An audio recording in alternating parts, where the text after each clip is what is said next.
अजून नीट पेपर फुटीची देशभर वादळी चर्चा सुरू आहे। या पार्श्वभूमीवर आता टीईटी परीक्षेचा पेपरही फुटला। त्यामुळे शिक्षकांसाठी होणारी टीईटी परीक्षा रद्द करण्याची नामुष्की राज्य परीक्षा परिषदेवर ओढवली आहे। रविवार 28 जून रोजी होणारी महा टीईटी परीक्षा रद्द झाल्यानं ही परीक्षा देणाऱ्या राज्यातील 6 लाखांहून अधिक परीक्षार्थी उमेदवारांना धक्का बसलाय। यापूर्वी सुद्धा कोल्हापूर जिल्ह्यातील मुरगुडमधून टीईटी परीक्षेचा पेपर फुटला होता। आता भिवंडीमध्ये टीईटीचा पेपर फुटल्याचं उघड झालंय।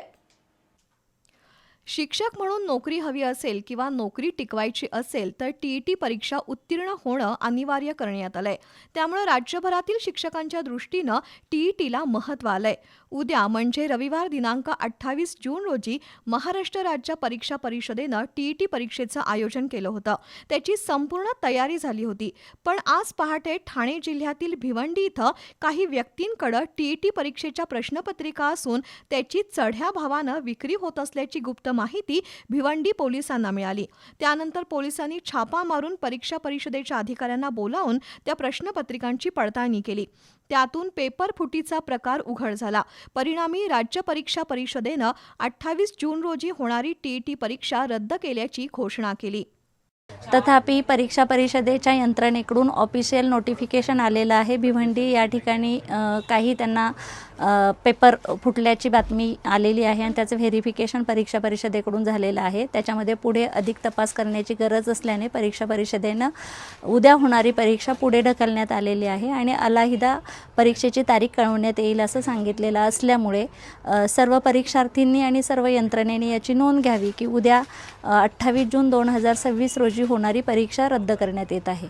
दरम्यान पेपर फुटीशी संबंधित 3 संशयित आरोपी भिवंडी शहरातील कोनगाव इथल्या डायमंड हॉटेलमध्ये वास्तव्याला होते।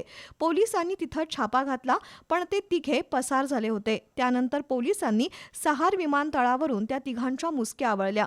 भिवंडी पोलिसांनी अटक केलेल्या 3 आरोपींमध्ये 2 जण बिहार राज्यातील तर 1 जण हरियाणा राज्यातील आहे।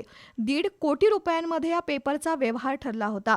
अटकेतील संशयितांची नावं राजीव शहा, आकाश कुमार आणि धीरज कुमार अशी आहेत।